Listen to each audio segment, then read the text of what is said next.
Hello everyone, welcome to this lecture. This is the first lecture where we're looking at the international treaties. And the first treaty we're looking at is the International Covenant on Economic, Social and Cultural Rights. And in this first class, in this lecture, we're going to look at what are the specific economic, social and cultural rights, what do they mean, a bit about their background and how they can be implemented. Now, in this first section, though, we're going to be more introducing what they are and going into a bit of the background and history of them in terms of examining these rights. Now, in this lecture, we'll mainly focus on social rights and a bit on economic rights. We won't touch cultural rights that much. We're going to look at that later on in semester, and also in semester 2, you'll be looking at cultural rights more, but we will touch them briefly. So firstly, economic, social and cultural rights, interrelated, but also kind of distinct. There are differences between them. So economic rights are about how you earn your economic livelihood. That is your job primarily, or how you earn money. And if you can't earn money, how the state should help you to ensure that you've got enough money or you've got an economic livelihood where you can survive. Now that's related to social rights, and these are primarily social services from the government.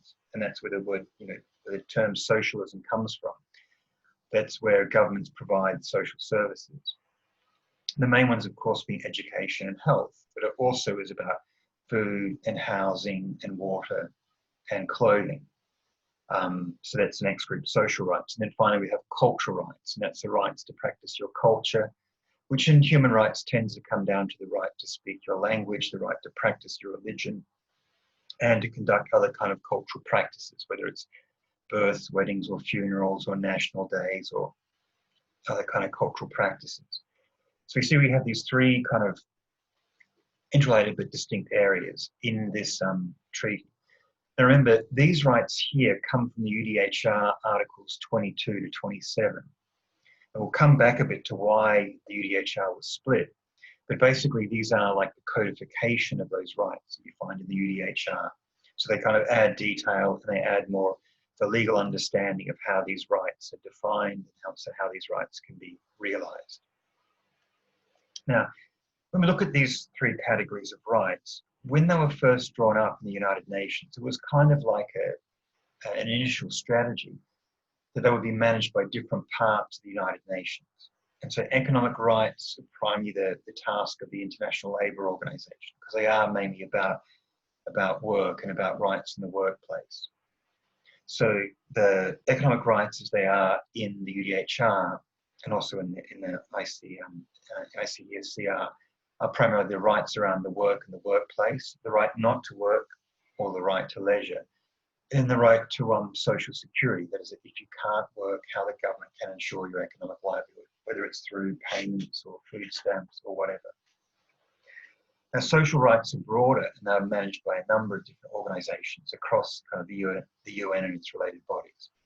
So food is obviously managed by the Food and Agricultural Organization, the FAO. Health primarily is WHO, the World Health Organization. We have rights around housing and food and water. And those ones kind of managed by things like the UNDP and UN Habitat and other parts of the United Nations. Now, in some areas, they kind of give clear standards, like FAO has sustainable food is one of its key areas. The WHO does give guidelines on what is considered basic health. And so there are, some of these bodies do kind of produce, maybe not law, but they produce standards about how these rights should be realized. Then finally, we have cultural rights, and also education, which is actually a social right, but these are kind of managed by UNESCO. So UNESCO is the United Nations Education, Social and Cultural Organization. Many people kind of mix this up and think it's the Economic, Social and Cultural Organization, but it's not. So in United Nations Education, Science and Culture. And as you know, it does things like managing heritage sites. It does a lot about education, human rights education. About copyrights is also involved in that as well. So that's why things like culture and science and creativity and education are managed by UNESCO. Now, that was in the original ideas about how the International Covenant of Economic, Social and Cultural Rights would be managed. what we've gradually seen over the past, 2 or 3 decades is a movement away from these organisations and back into the treaty and the treaty bodies to kind of define and understand these rights. Okay, now next let's look at this kind of long history of economic, social and cultural rights. Now primarily this is to kind of criticise this idea of the 3 generations of rights. So this idea of civil and political is the first generation, and then economic, social and cultural is the second generation, as if it comes after civil and political.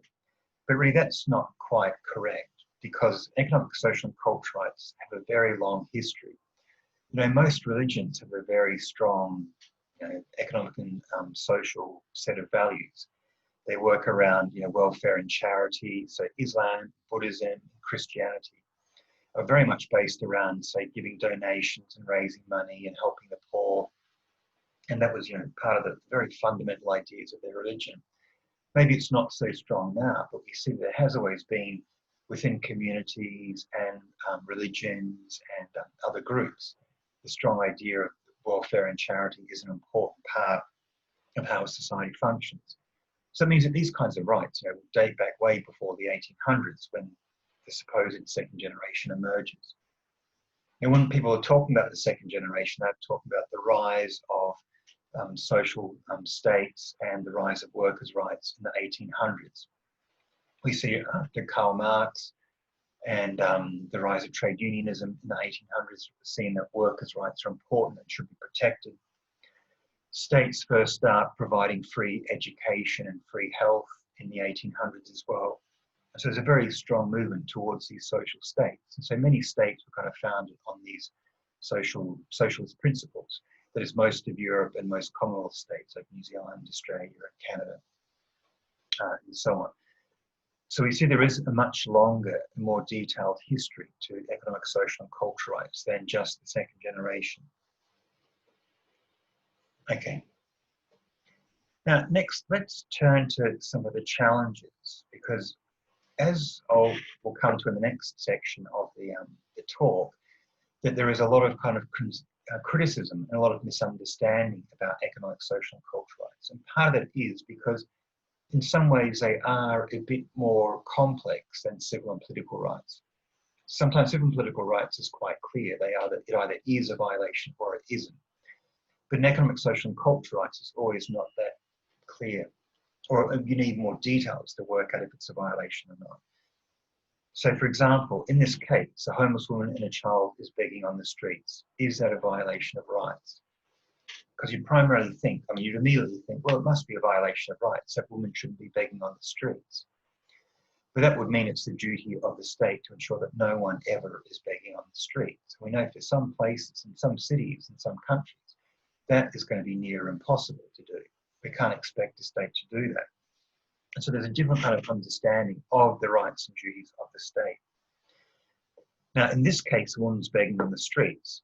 That is in itself is not a violation unless you'd have to say the state is responsible for her homelessness.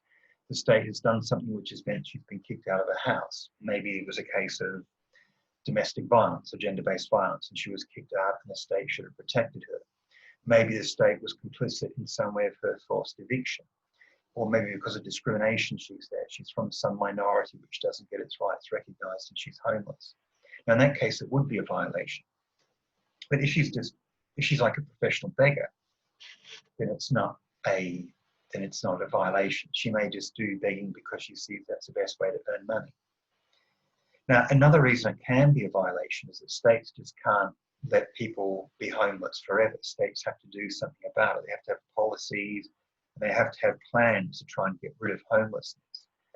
So if the number of homeless people just stay the same, if there's no reduction in homelessness, and if there's no policy about getting rid of homelessness, then it is a violation because the state should be doing something about her homelessness. Then another area where it could be a violation is you talk about this concept of minimum core rights. We'll come back to that, but that means is sort of fundamental parts of rights. So you shouldn't be hungry. You should have some form of shelter to stay under. You should have some form of basic health.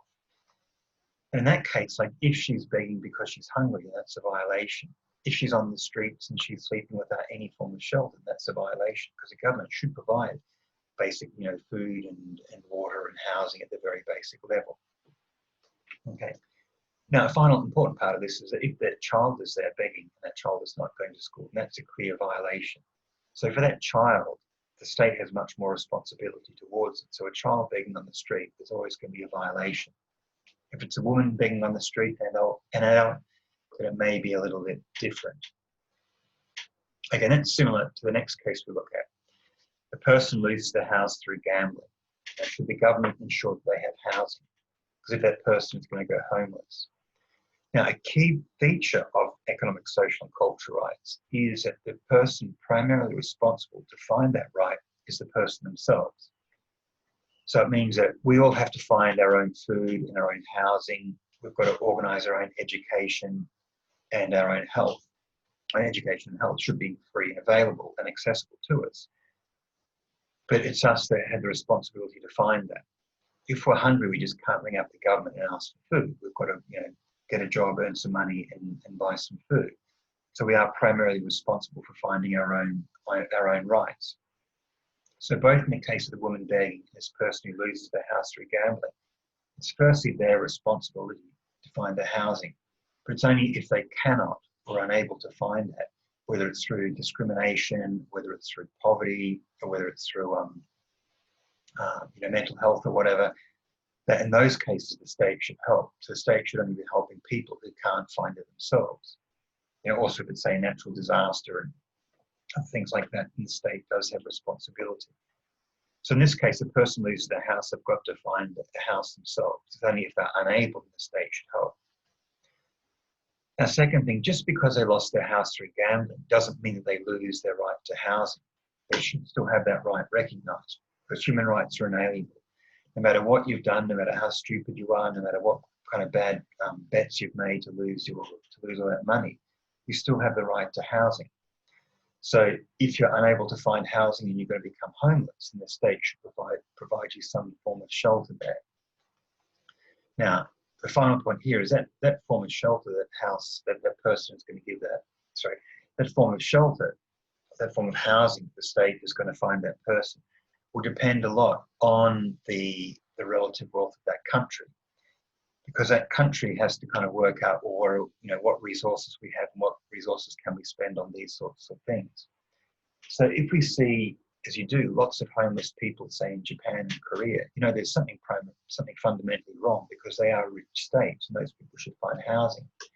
Because if we have homeless people in, say, Myanmar or maybe Bangladesh, we have to say, well, the state may not be as rich and may have a bigger problem with homelessness, and so that the shelter is going to be more limited in that place.